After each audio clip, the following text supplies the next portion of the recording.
you've used the term global jihadist movement and thus identified the global jihadist movement as the focus of America's fight against terrorism.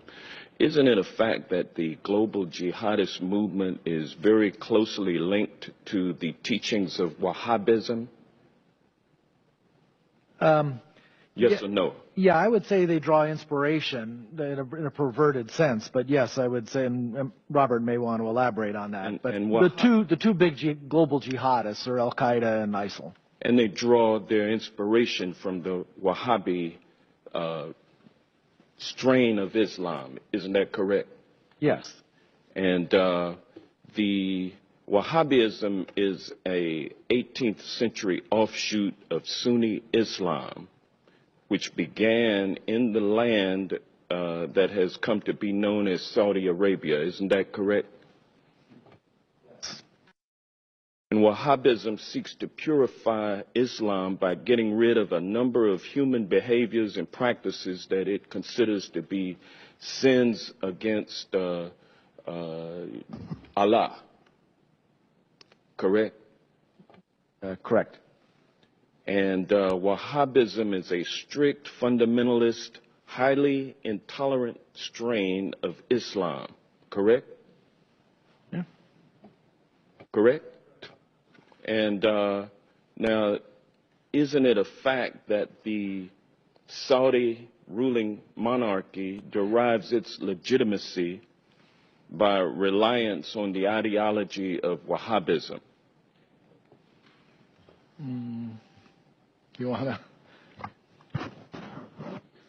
The Saudis are riding a tiger. The Saudis are riding a tiger. So if you will answer what I'm question, saying, isn't it a fact? No, I wouldn't put it that way. I would say it's not a fact that they depend solely on Wahhabism for their legitimacy. They derive the legitimacy from a variety of things. One of them is Wahhabism, but it is not the only one. Well, is it fair to say that Wahhabism is the state-sponsored religion of Saudi Arabia?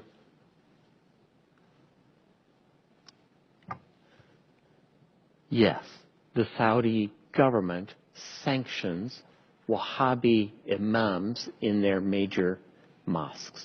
Well, as a matter of fact, the Saudi monarchy promotes Wahhabism through official state-sponsored mosques and through religious schools known as madrasas all over the world. Isn't that correct? Yes.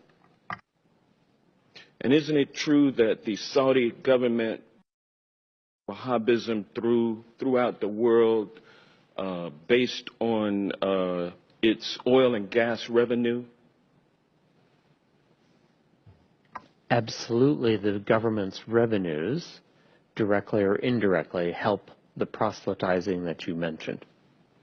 And the Wahhabism ideology lines up with the ideology of ISIL. Isn't that correct? I would say no.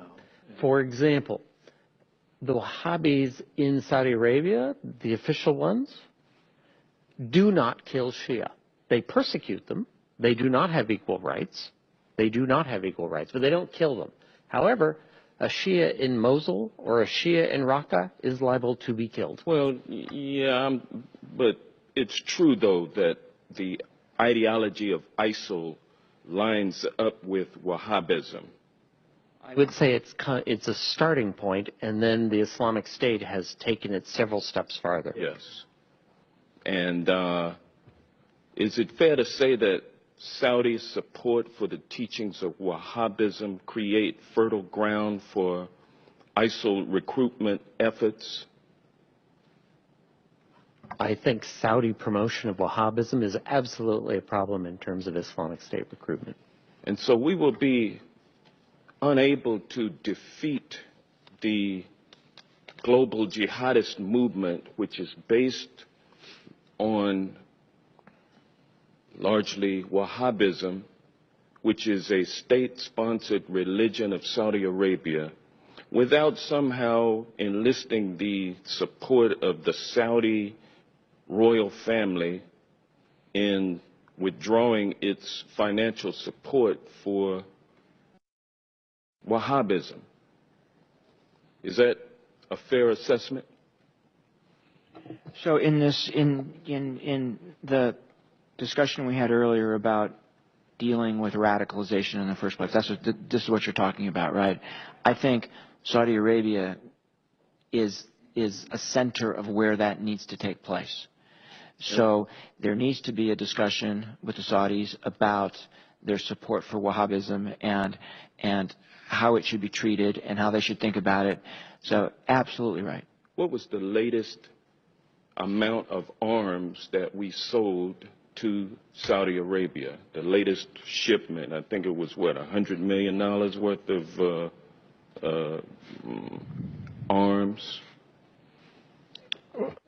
Well, there's support for the campaign in Yemen, but the arms sales that occur periodically are in the billions of dollars. Thank